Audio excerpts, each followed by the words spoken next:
Dear students, the continuation of the environment lesson. So as a result, these forests which were the water towers were no longer. So gradually the paragraph says that all the rivers started to disappear because rainfall was less and natural plants and animals were extinct. They were disappeared from African continent. So one thing we noted is that only did the rain pattern change. The rain pattern would be changed because when there is less rainfall, everything would be disturbed and the fields and all will get drying up. We lost our local biological diversity, which means the naturally the plants and animals which are found in African continents were started to disappear because of the deforestation. So that's a lot of damage to our environment, she says. And that's why 1975, at the very first United Nations Conference for Women in Mexico, many of the women were demanding, they were all asking, we need food, we need water, we need clean drinking water, and we need food for our animals. So they were asking. From this paragraph only we have started at the beginning. Okay, and I was wondering what has happened. These all things were once upon a time available in Africa. Nobody was giving, they were getting it sufficiently. Good food was there, good water was there, good atmosphere was there, drinking water, everything was there. They were not begging for. Now they are asking, we want food. What a condition. Who is responsible? The people who destroyed the forest were responsible, and the environment have changed. That's why when I started this campaign to restore the vegetation and to restore the land and to rehabilitate the forest. So that's the reason why she started to rehabilitate the environment. In the beginning, in her childhood, it was there. Who destroyed? Somebody destroyed, not other than Britishers. They destroyed, and therefore she wanted to bring it back. All those forests that they disappeared from Africa. So NHK Radio asked, what happened when you started working with the women? So what was your experience? Because you were working, you are motivating, you are arranging, you are organizing the women folk in Africa. How was it? She says, well, the first time when I told them let us plant trees, the women said they did not know how to plant the trees. They were not much aware about the growing of plants, trees and all. So she said, first we have to grow the trees in order to bring the forest back. So when I asked the foresters to come, and so the forest department people are there now, they are experienced in that. So she asked the forest department people to come and teach the women from how to grow the plants, how to grow them. So they came. The women work in our farms. They are the ones who plant. They are the ones who cultivate. They are the ones who produce food. So I told them that the seeds of the trees are just like other seeds. So they did not know how to grow forests.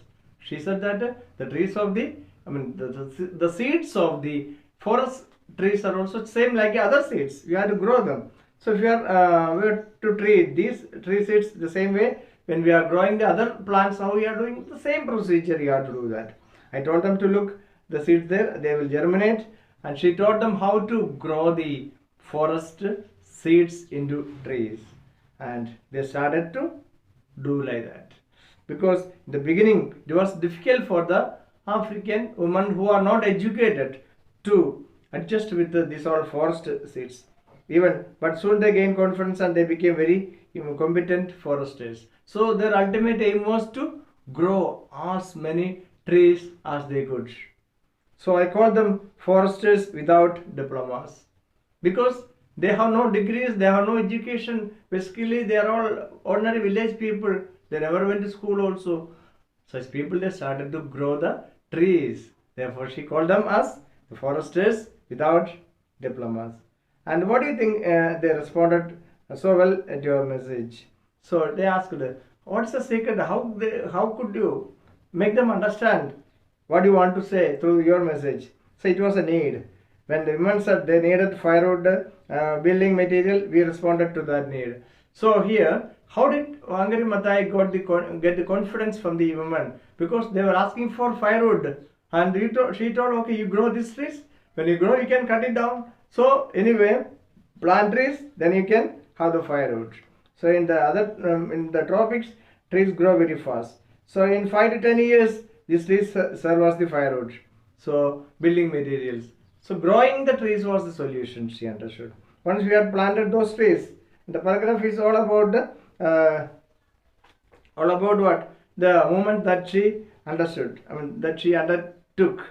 So finally, the forest areas were increased considerably in Africa. So what transformation did you see in the people? So the movement became successful. Everywhere the ladies, the women folk, they started to make the forest. So the question by the radio people are asking, what transformation did you see in the people or in the country? She says, Wangari Maathai says, one of the bigger transformations that I saw was the ability of an ordinary illiterate woman to get to understand and be able to plant the trees in 5 or 10 years became big trees. So that's what they understood. They are not educated people. They understood the technique of growing the trees. They understood that within 5 or 10 years they could get again the same firewood that they were asking for. They were also the building material. The wood was cut for their purpose, and the sense of pride, the sense of the people when they are working, the sense of pride that they are not no more they are asking for someone to please give. They are making their own trees and their own income, and therefore they are not begging to anyone, that they are doing things for themselves. The women were empowered by Wangari Maathai and her team. So the transformation was very powerful. As long as you are working for someone else, it is different when you start to work for yourself. So they are not working for somebody else. They were making their own income, their own firewood, their own food. So the people started to trust her messages. They understood that Wangari Maathai is not an ordinary woman. She must be trusted. We must follow her advices so that we can grow ourselves. The other is the transformation of the landscape. The landscape till now, it was facing the problem. What it was, the water scarcity was there. When the forest started to grow, naturally the rainfall was increased, and the places where the dust was there, only some barrel soil was there. Now it became agricultural land. So naturally there was a lot of change that happened to the landscape. So NSK radio people asked, how do you think that you can influence other places of the rest of Africa?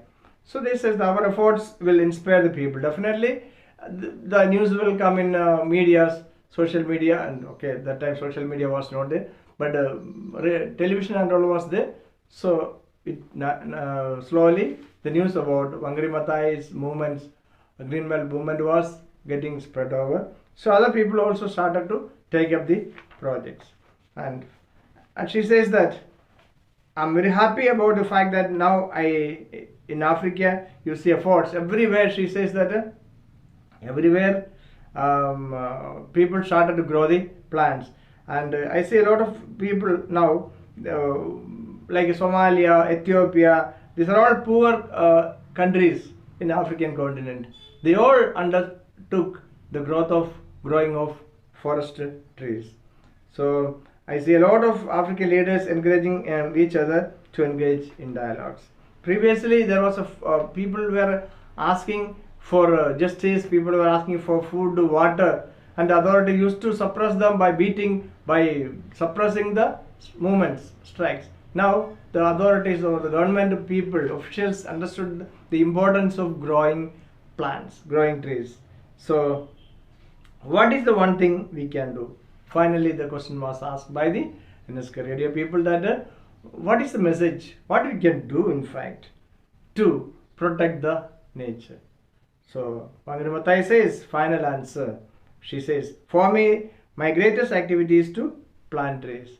She is telling the only one solution to protect this environment is to grow or to plant a tree. I think that a tree is wonderful symbol of the environment.